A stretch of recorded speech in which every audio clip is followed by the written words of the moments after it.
Então, rapidinho, gente. Boa noite a todos. Sou o Vitor, sou servidor aqui do Tribunal de Contas do Estado. Faço parte aqui também do coletivo do deputado Ivan Valente, que não pôde estar infelizmente, mas deixa a saudação aqui. E já conhecia o tema, né? Trabalhar habilitado com ele, mas cada vez que a gente vê uma apresentação, aprende mais coisas e fica mais indignado com a situação.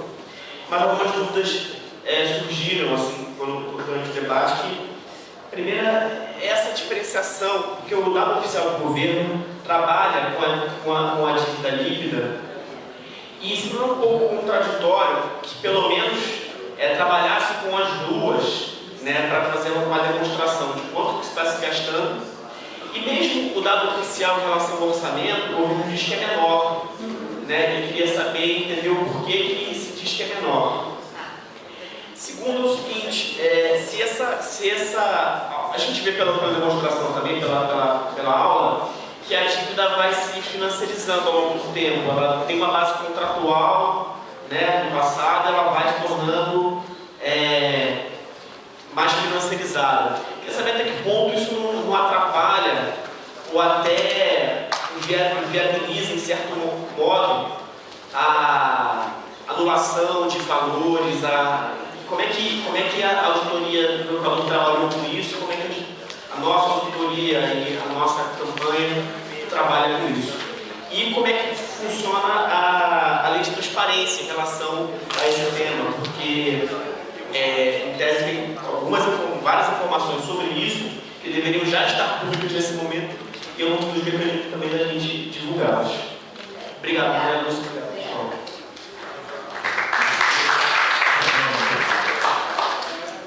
Meu nome é Marcelo, eu quero parabenizar o engajamento e a exposição.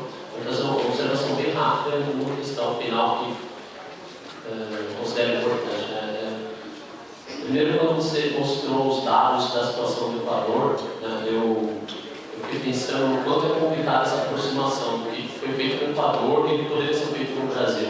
Até pelo próprio peso do Brasil na política mundial, sabe? Então, tem uns problemas de aproximação nisso. Quer dizer, obviamente que o Equador está um caminho correto, né? Um caminho político interessante, mas pensar isso no Brasil, eu acho que implica em várias outras variáveis e em outros fatores que fica até uma questão de tempo, então é meio difícil da gente trabalhar, né? Então, essa é uma observação. A outra é quando você mostrou aquele esquema de manutenção desse sistema todo, né? Você mostrou um esquema ali de manutenção das coisas, e aí você, em um outro momento, ilustrou com o seu diálogo, se eu não me engano, com uma funcionária, alguém que trabalha aqui, fala, minha vida melhorou, você...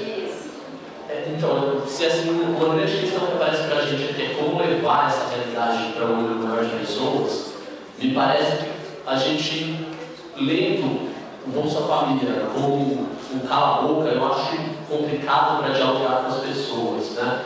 E aí a pergunta final, no caso, também é uma observação que eu senti falta aqui de falar do poder militar do Estado. Que assim, os bancos, em último caso, quando é necessário, recorrem ao poder militar do Estado. E a Polícia Militar tem cumprido esse papel historicamente muito bem no Brasil, né? A Polícia Militar que protege o patrimônio privado, o público, né? Mas principalmente o privado, é a mesma que invade os pinheirinhos, a casa dos amarelos, etc, etc. Então, essa é uma observação, eu acho. Talvez por uma questão de tempo também. Então, eu gostaria que você falasse, talvez, se fosse possível, sobre isso. E aí, evidente que nada disso se resolve com depredação de tal coisa, de tal coisa. A questão implica em estudo, organização política, trabalho de base e tudo mais. Eu queria saber o que você sente quando você vê no noticiário das recentes. Se a gente acusa alguém de agiota, a gente ainda não está conseguindo demonstrar o que está acontecendo. A gente ainda tem que achar uma palavra para isso. Tá? Obrigado.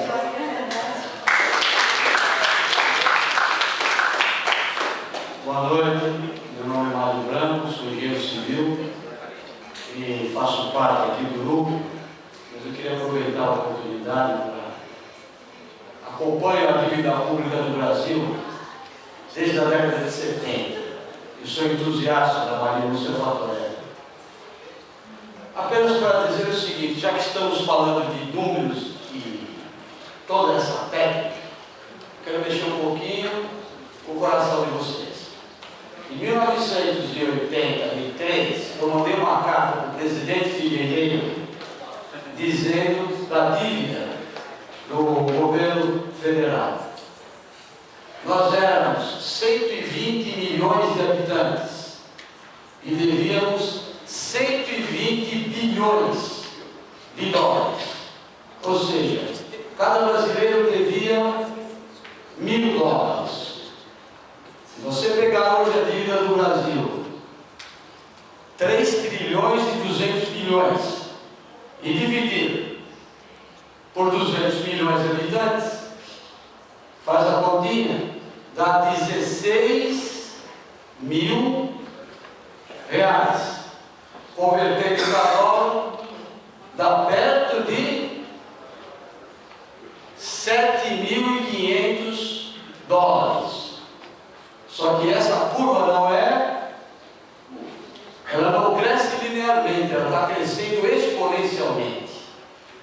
Então hoje, quando nasce uma criança no Brasil, ele já nasce devendo 7.500 dólares. É só isso que eu queria falar.